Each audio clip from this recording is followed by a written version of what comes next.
Jesus must be honored, must be honored, must be honored. Messiah must be honored.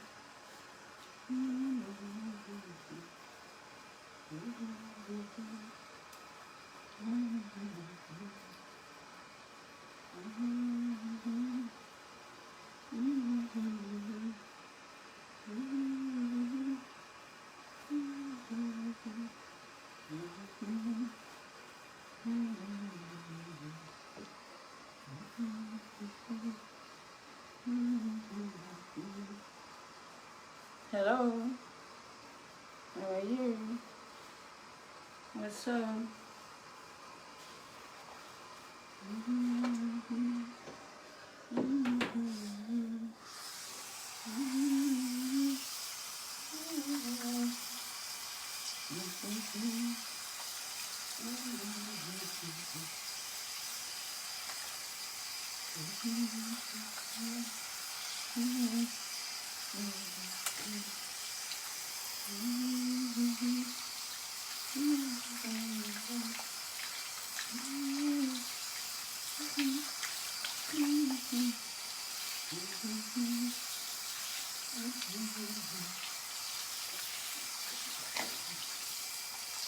Thank you, Lord.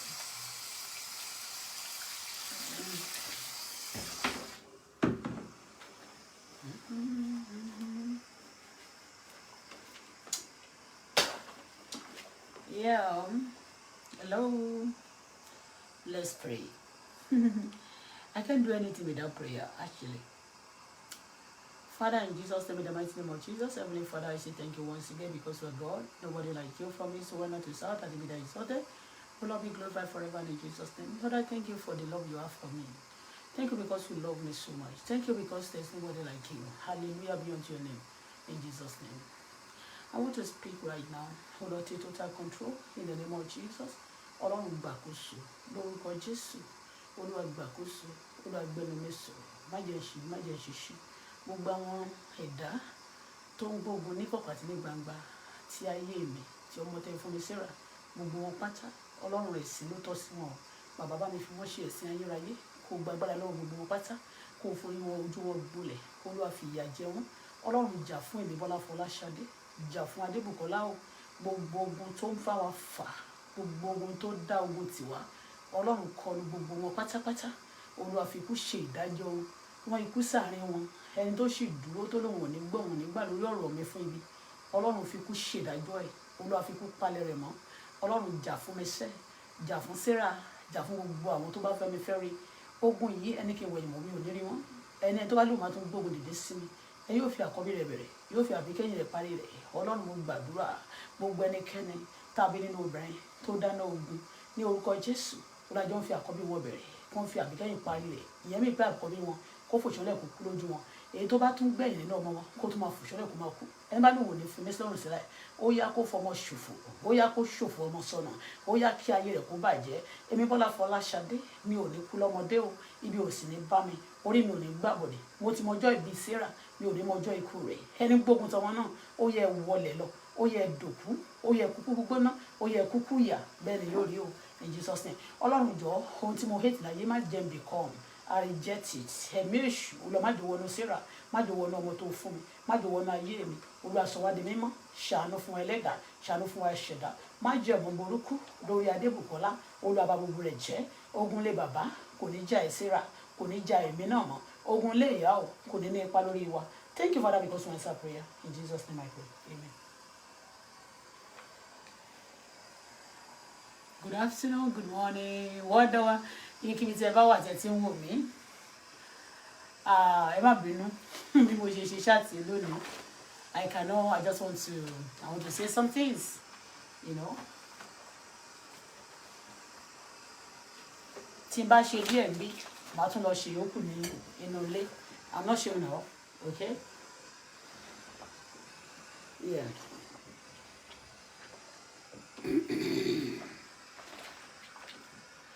You're welcome.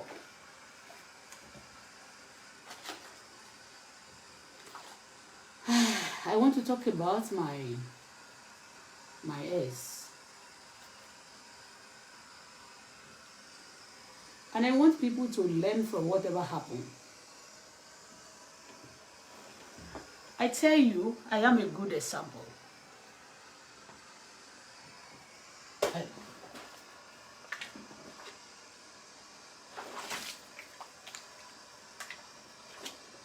I am a good example.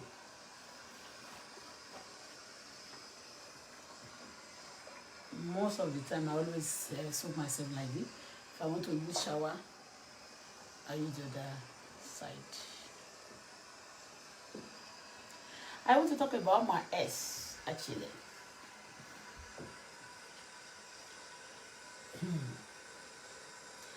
Quite unfortunate. I'm sorry for why it was painful so much.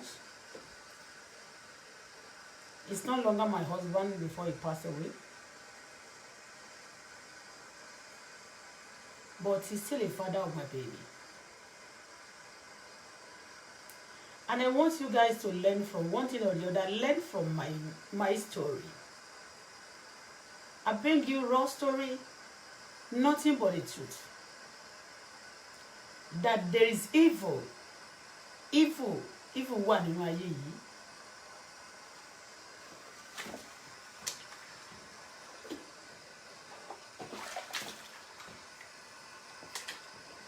Before I left him, I left the guy. To be kindly, rolled down. All the trouble I face during the stay that we stay together. Do you know, despite that, he doesn't want to leave me. You know that? But beating every day. He beats me like a baby. And should I tell you today? I senior that guy with 5 years. Yes, I think so. He's a very young guy. It pains me because that's not the purpose of God concerning anybody. Not him alone. Anybody. What God promised us is long life and prosperity. Especially when you know Jesus Christ. Even when the enemy of your household have planned over your life, they want to destroy you.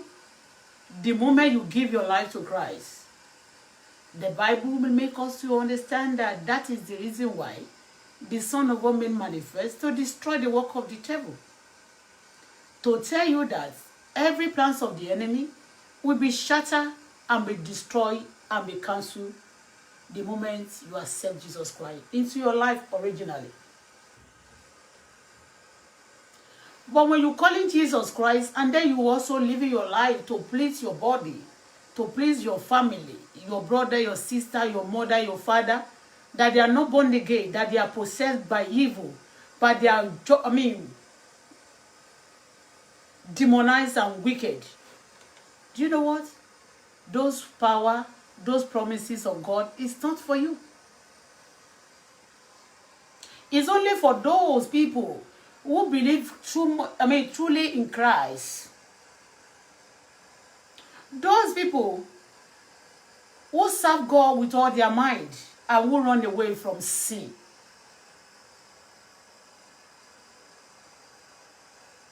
I'm not reading comments actually, but don't write rubbish under my platform, okay? Don't write rubbish under my platform. Because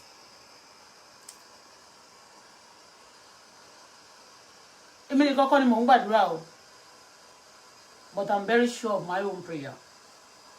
Because Bible of my code, let me talk, let me start from where the first person who have a baby for him. She's Titi Amdalat from Ekpe.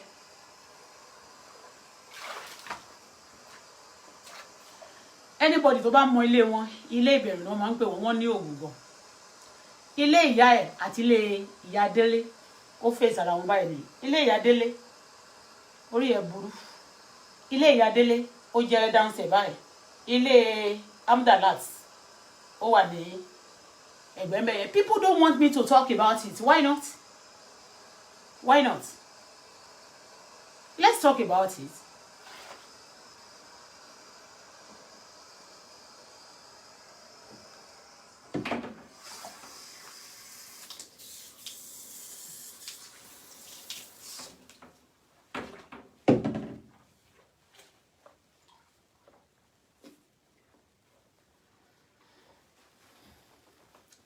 Amdalat. You know, I told you, they promised this guy. Actually, Dele promised to marry this girl. But because Mama Dele, she's diabolic, fetish. This lady, she's also fetish. Aláwo ni Amdalat àti ìyá ẹ̀. Aláwo ni wọ́n nínú ilé wọn. Tí wọ́n máa ń ru aṣọ funfun jáde lọ sí ìdí igi tó wà ní ìta oko. Màmá tó bí ń jẹ́ Sherifat. Ìyá Amdalat Títí. Sherifat lórúkọ yẹn. Ọlọ́run rí mi lọ́jọ́ tí mi ti rìn. Èmi ò gbórúkọ èèyàn lọ sílé babaláwo àbí ilé anybody pé ẹ bá mi ṣe nǹkan báyìí fún. Bọ́ mo ti ṣàlàyé náà rí fún pé mo ti rí gẹ̀yẹ náà rí. Tí mo ti sow seed sínú ayé ẹ̀ tí mi ò mọ̀ pé a máa pàdé in another form. Ànígbà tá a pàdé ó ti lọ́kọ. But ó ti bímọ fún Délé already. Are you getting me? Ó ti lọ́kọ ẹlòmíì. Ẹni tó fẹ́ oúnjẹ Dáre lẹ́pẹ̀. Dáre ló fẹ́. Nígbà yẹn lọ́hùn ó ṣiṣẹ́ pẹ̀lú wọn ní Total. Ó máa ń bá wọn tepo ní filling station. Ó ń pè ní Dáre. Short boy kan báyìí.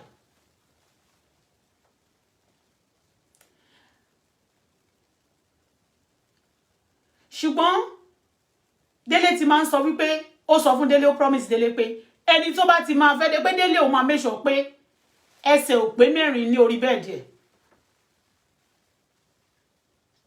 Ẹsẹ̀ ipe kò pé mẹ́rin ní orí bẹ́ẹ̀dì Délé. Ìgbà yẹn kò yé mi mo ní kí ló tún jẹ́ pé ẹsẹ̀ ò ní pé mẹ́rin lórí bẹ́ẹ̀dì ẹ̀. Ó ní kò ní níyàwó ló sọ yẹn. Tó bá dẹ̀ ti sọ pé ó máa níyàwó ẹ̀mí ẹ̀ ló máa fi dí. Ẹ máa gbọ́ o mi ò sọ pé òun ní báyìí o. Ṣùgbọ́n àpapọ̀ àwọn ìkà ló pawọ́pọ̀ tí wọ́n ta Délé síta.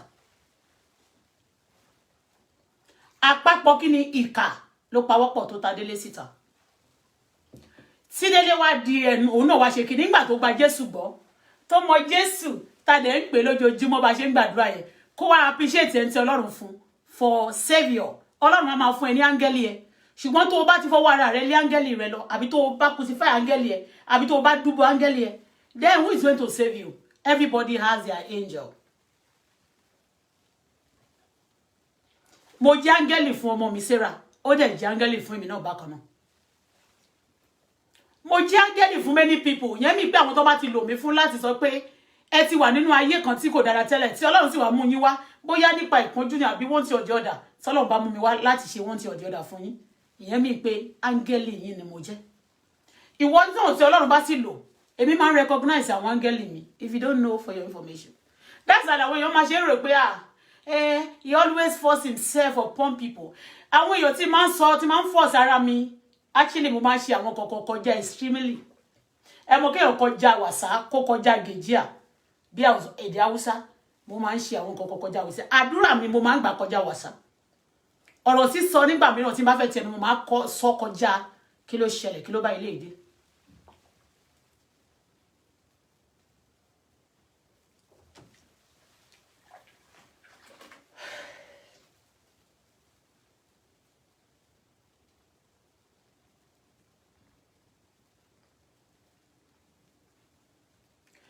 Amdala sọ fún ṣé bẹ́ẹ̀ mi ń sọ ṣe bẹ́ẹ̀ náà sọ pàtì Títí ń bẹ̀.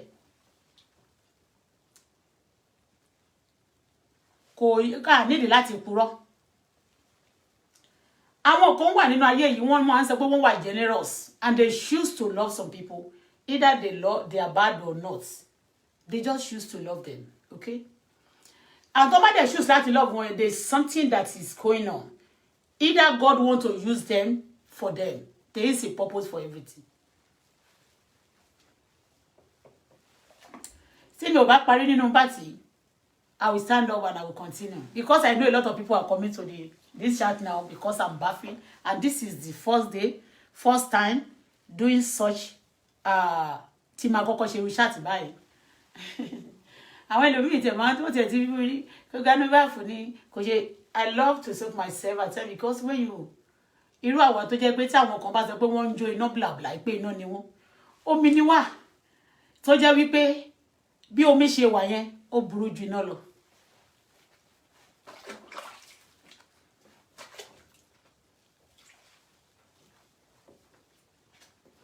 Torí pé ẹni tó bá mọ̀ owó ẹ̀ tó bá wà nínú odò á survive, ṣùgbọ́n tí èèyàn bá ti wọnú iná kò sí bó ṣe lè ṣe, ṣùgbọ́n iná yẹn báyìí omi báyìí náà la máa tún fi ń pa orú ẹ̀.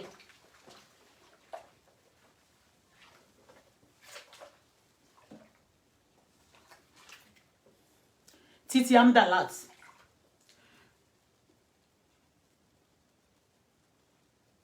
mo wá mọ̀ wípé kò sí tó ṣe fún ìkà tó bá ti determine àti decide láti ṣe búburú tó fẹ́ ṣe, kò sẹ́ni tó lè rọ̀ ìkà. Ṣùgbọ́n ìwọ kan wà lábẹ́ ohùn mi o lè rí pé story ẹlòmíì máa sọ pé story mi kàn jọra wọn, tí ò bá jọ tiẹ̀ má sọ mọ́ rẹ o. Ṣùgbọ́n tó bá jọ tiẹ̀ tí n bá ti sọ̀rọ̀ báyìí fi ọgbọ́n sí, ìbùkún ní fọ́mọdọ̀ náà tó fi ọgbọ́n ṣe. Nítòótọ́ nítòdodo àwọn ènìyàn tó ní nítorí pé in one way or the other the guy is nice níbì kan nice náà ló nice yẹn kò ṣe bẹ́ẹ̀ nice sí mi o. Àwọn iṣẹ́ tí mo ṣe, àwọn ìforítì tí mo ṣe láwọn èèyàn kan ṣe sọ pé òun ló ṣe gbá òun ló ń ṣàwo. That is why ní ọjọ́ tí mo step out of his life mi ò boast. He faced a lot of trouble. Àwọn gbogbo àwọn tó súnmọ́ yẹn tí mo máa ń sọ fún tẹ́lẹ̀tẹ́lẹ̀ pé all these people they are not your friend. They are coming because you were a sugar, not even honey. Èèrà ní gbogbo wọn, wọ́n máa wá poison bọ́n ṣe ń fara kó dọ̀tí káàkiri tí èèrà máa rìn nílẹ̀. Gbogbo ìdọ̀tí ló máa fara kó káàkiri. They will come and drop their dirtiness in your dormant, in your life. Kò dáhùn o. Títí pè mí ní ọjọ́ kan. Ó ní pé ó tiẹ̀ wá là mí ṣe gbẹ́ lọ́jọ́ orí o. Ṣùgbọ́n tí èèyàn bá ti gbẹ̀mí èṣù kò sí nǹkan tí wọ́n lè ṣe. Ó ní Bọ́lá òun ò tiẹ̀ bá ẹ fà á, àwọn tó nífọ̀n tó lè kanna èmi nìyẹn o. Ìyẹn náà ni wọ́n pè ní Lára Bádéjọ. Lára oyè Bádéjọ, ṣé oyè Bádéjọ àbí Bádéjọ? Tí wọ́n wà ní Ẹ̀pẹ́, tí ìyá yẹn jẹ́ ọmọ Ìjẹ̀bú-Igbó, tí màá yẹn jẹ́ ọmọ Ẹ̀pẹ́, òun ni Délé ń fẹ́. But before then ó ti fẹ́ many people. Lẹ́yìn tó títí ti bímọ fún anybody bá ó máa lọ, ìyẹn mọ̀ pé àwọn ìkà ní Nàìjíríà wọ́n fún àwọn èèyàn burúkú ní salute gan. Wọ́n máa ń bẹ̀rù wọn like kí ló ṣẹlẹ̀. Are you getting what I'm saying? Wọ́n máa ń gẹ̀ẹ́sì àwọn èèyàn tó bá ní ìkà. Wọ́n máa ń fún wọn ní respect. Mú bọ̀. I want to put water. I need cold water. This water is very hot.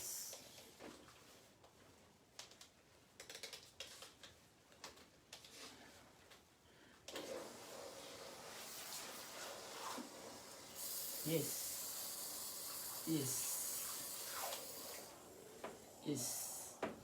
I'm getting.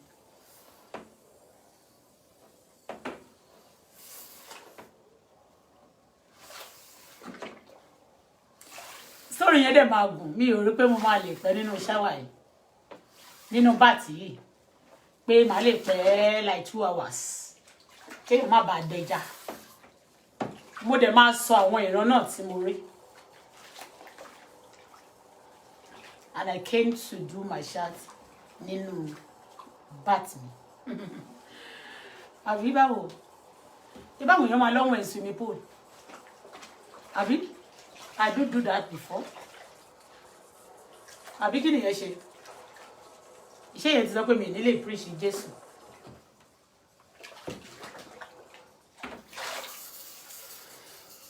Ó sì gbóná.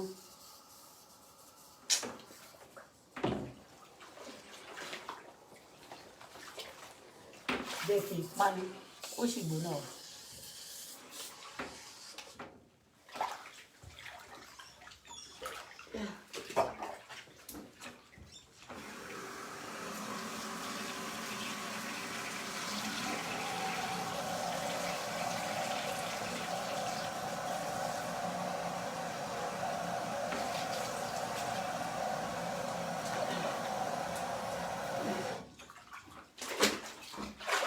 Kí ló ṣe fún yín?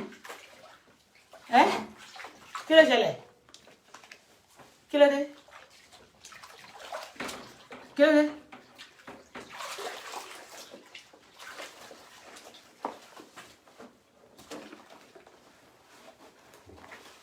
Kí ló ṣẹlẹ̀?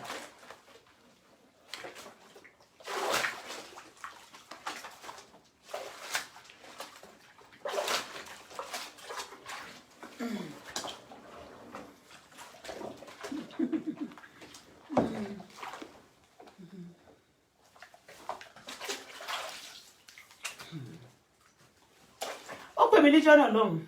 Ó lè ẹnu ẹ̀ ó ní kò dùn mí fún ẹ̀. Ó ní ìwọ tó ti sọ pé ò lè bímọ. Ó rí iye burú o. Ó ní ìwọ tó ti sọ pé kò lè bímọ. Ó ní ṣé ìwọ ló fẹ́ dùn mí ni? Àwọn tó ń ti ẹ̀ nífọ̀n tó lè kanna. Kò kúkú mọ bí tí mo ti wá ọkùnrin mi lẹ́pẹ́. Kò dẹ̀ mọ bí tí mo ti ń bọ̀. Ọkùnrin mi sọ̀rọ̀ àdéhùn ọkọ̀ mi lé pé wọ́n lè ṣe bó ṣe wù wọ́n fún yàn. Ṣùgbọ́n ìwọ pásọ̀ tó bá wà níta mẹ́yẹ tó bá fobìnrin bá rẹ̀ jẹ́ ó yìí máa kú kò jìjì. Ìwọ àfáàgùn tó bá fobìnrin bá rẹ̀ jẹ́ torí àwọn tó bá fobìnrin bá wọn jẹ́ tí òkú ṣe pé wọ́n ń lò wọ́n. Àwọn kan wà tó máa ń lò yọ̀fẹ́ jẹ́ tó máa fi ń ṣe ètùtù. Ṣó ti yé yín? Tó máa fi ń ṣe wọ́n á pa ẹniyẹn tó bá ti bá sùn. Káwọn ọba lè ṣe kíni káwọn ọba lè gbé nílé ayé. Are you getting what I'm saying now? Ẹgbẹ́. Auto Bola ń wẹ̀ nínú bat. Jẹ́ tún ṣe báyìí.